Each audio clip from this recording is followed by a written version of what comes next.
So ఇప్పుడు ఇంకొకటి రాష్ట్రంలో నడుస్తున్నది బీర్ల స్కామ్ అని ఒకటి నడుస్తూ ఉన్నది. ఇప్పుడు కొత్త బీర్లు మార్కెట్లోకి వస్తున్నాయట. సరే ఇప్పుడు వీళ్ళు ఏమో గవర్నమెంట్లో ఉన్న వాళ్ళు ఏమి ఉత్పత్తి చేసి వాళ్ళ బెవరేజెస్ కంపెనీస్ కాకుండా బయటివే అయినప్పటికీ వేరే వేరే రాష్ట్రాల బీర్ల బ్రాండ్లను ఎంకరేజ్ చేస్తున్నారని ఈ చర్చని మనం చేపట్టడమే దారుణమేమో, దుర్మార్గమేమో. అంటే ఈ రకమైన చర్చ రావడము మనం మాట్లాడుకోవడం కూడా ఇవన్నీ కూడా ఏంటంటే పాలకులు తీసుకుంటున్నటువంటి ఒక అహంకారపూరిత మూర్ఖపు బాధ్యత రాహిత్య నిర్ణయాలే భాగమయ్యి.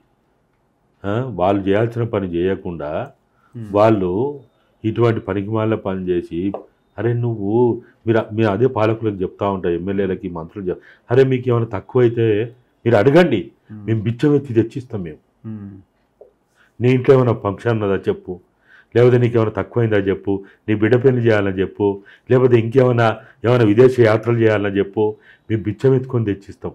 కానీ అవినీతికి పాల్పడి ప్రజలకి నష్టం కలిగే పనులు చేయడం వల్ల ఒక వ్యవస్థ నాశనం అవుతుంది. ఇక్కడ వ్యవస్థను నాశనం చేసే హక్కు మనకి ఎవరికి లేదు. నీకు పవర్ ఇచ్చింది వ్యవస్థల్ని నాశనం చేయడం కాదు, వ్యవస్థని బలోపేతం చేయడానికి, వ్యవస్థల్ని సక్రమ మార్గంలో నడిపించడానికి.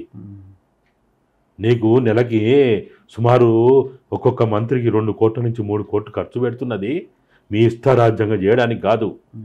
నువ్వు మాకు జీతగాడివి, మేము ఏది పడితే నిర్ణయం తీసుకుంటా, నేను ముఖ్యమంత్రిని నా ఇష్టం వచ్చినట్టు చేస్తా, నేను ప్రధానమంత్రిని నా ఇష్టం వచ్చినట్టు చేస్తా అని అంటే మీరు మా జీతగాళ్ళు, మీరు ఇష్టం వచ్చినట్టు చేయడానికి కాదు. రెవెన్యూ మంత్రి వానిష్టమే, ఎక్సైజ్ మంత్రి వానిష్టమే, వైద్య శాఖ మంత్రి వానిష్టమే. ఎవరికి వాడు ఎక్కడికక్కడి కార్యాలయాలు తెచ్చిపడేసిండ్రు. వాళ్ళు వంది మాగదులు కొడుకులు బిడ్డలు ఇక వాళ్ళు ఉంటారు కదా, వాళ్ళ కోటని ఎక్కడ పడితే అక్కడ ఏ జిల్లాల కార్యాలయాలు వీళ్ళకి హైదరాబాద్లో ఆఫీసులు తెచ్చిపడేసిండ్రు. మీకు పనులు కావాలంటే మీరు సపోజ్ ఎడ్యుకేషన్ డిపార్ట్మెంట్లో పని కావాలి, మీరు అక్కడికి పోవద్దు, మా దగ్గరికి వచ్చి ఆడికి పోండి. రెవెన్యూలో పని కావాలి, మా దగ్గరికి వచ్చి ఆడికి పోండి. మీ బిల్లులు పాస్ కావాలి, మా దగ్గరికి వచ్చి అక్కడికి పోండి. సెక్రటరియట్ పోతే పనులు కావు, వీడే చెప్తాడు. సెక్రటరియట్ పోతే పని కాదని వీడే చెప్తాడు.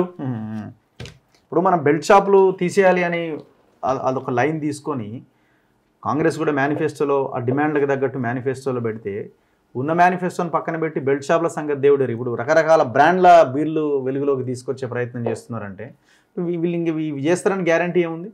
వీళ్ళు బెల్ట్ షాపులు చేయరు, ధరణిని ఏం చెయ్యరు, లేకపోతే వాళ్ళు ఇచ్చిన 6 గ్యారెంటీల రూపంలో ఉన్న 13 గ్యారెంటీలు ఏది చేయరు.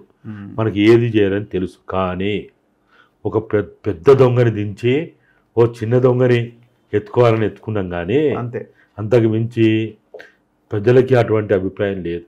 ప్రజలకు లేదు, మనకు కాదు.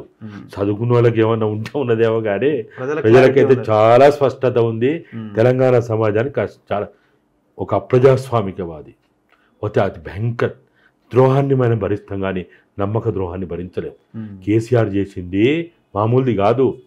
కొన్ని వందల సంవత్సరాల్లో కూడా ఇంత విధ్వంసం జరగలే. నిజాం కాలంలో కూడా ఇంత విధ్వంసం జరగలే. కానీ ఈరోజు భయంకరమైన విధ్వంసం 9.5 సంవత్సరాల పాలన జరిగింది. అది నమ్మించి మోసం చేసి ఇంటి దొంగని ఈశ్వరుడు ఎరగడు అన్నట్టు నమ్మించి మోసం చేయడం అనేది చాలా భయంకరంగా అవమానంగా భావించింది తెలంగాణ సమాజం. కాబట్టి ఇప్పుడు కూడా నేను పదే చెప్తున్నా, కాంగ్రెస్ పార్టీ 4.5 సంవత్సరాలు అంటే గడువు వరకు ఈ ప్రభుత్వం ఉండాలి. ముఖ్యమంత్రి ఎవరన్నా ఉండని ఈ కాంగ్రెస్ పార్టీ ప్రభుత్వం ఉండాలని మనం అంటున్నాం. కానీ మీరు గనక ఇట్లే తిక్క చేస్తే, ఇట్లే అనాలోచిత నిర్ణయాలు తీసుకుంటే, ప్రజా వ్యతిరేక నిర్ణయాలు తీసుకుంటే, మీరు వాడు కాళేశ్వరం రూపంలో మెగా కృష్ణారెడ్డికో వానికో వీనికో కోట్ల రూపాయలు తరగబెట్టినట్టు మీరు ఇంకొక రూపంలో ఇప్పుడు వీళ్ళకి అప్పులు వచ్చే పరిస్థితి లేదు, అప్పులు కుట్టే పరిస్థితి లేదు, భారీ ప్రాజెక్టులు కట్టే పరిస్థితి లేదు. ఈ చిల్లర దందాలు చేసి ఇటువంటి దొడ్డి మార్గంలో మీరు గనక అవినీతి అక్రమాలకు పాల్పడితే తెలంగాణ సమాజం కేసీఆర్నే ఊకోలేదంటే వీళ్ళెంత అసలు? కేసీఆర్ అంటూనే తెలంగాణ జాతిపిత అని, తెలంగాణ ఉద్యమ నేత అని, తెలంగాణ అది ఇది అన్నున్నే తీసుకుపోయి బొంద పెట్టిండ్రు. ఇవాళ మోకాలతో దేక్కుంటా ముక్కుతో దేక్కుంటే తెలంగాణ అంతే తిరిగినా దేకటోళ్ళు లేడు.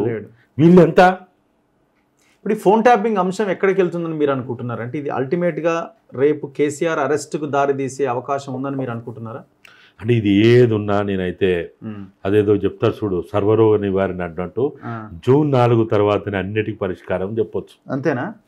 దీనికి దానికి లింక్ ఉందా? అన్నిటికీ భారతదేశంలో దీనికే కాదు రాజ్యాంగానికే లింక్ ఉంది. అంతేనా? రాజ్యాంగానికే లింక్ ఉన్నప్పుడు ఇవన్నీ చిన్న చిన్నవి. కేజ్రీవాల్ బయటకు వస్తాడా రాడా, కవితమ్మ బయటకు వస్తాడా రాదా, కేసీఆర్ జైలు పోతాడా లేడా, కేటీఆర్ స్వాస్థంగా అసలు భారతదేశం వదిలిపెట్టి పోతాడా, లేకపోతే అసలు బీఆర్ఎస్ అనేది అసలు ఉంటుందా, ఆ కార్యాలయం ఉంటుందా, జిల్లాలో కార్యాలయాలు ఉంటుందా, బీఆర్ఎస్ అనే పేరుతోటి గులాబీ జెండా, ఈ గులాబీ జెండాని ఎవడైనా పట్టుకొని తిరిగేటోడు ఉంటాడా ఉండడా?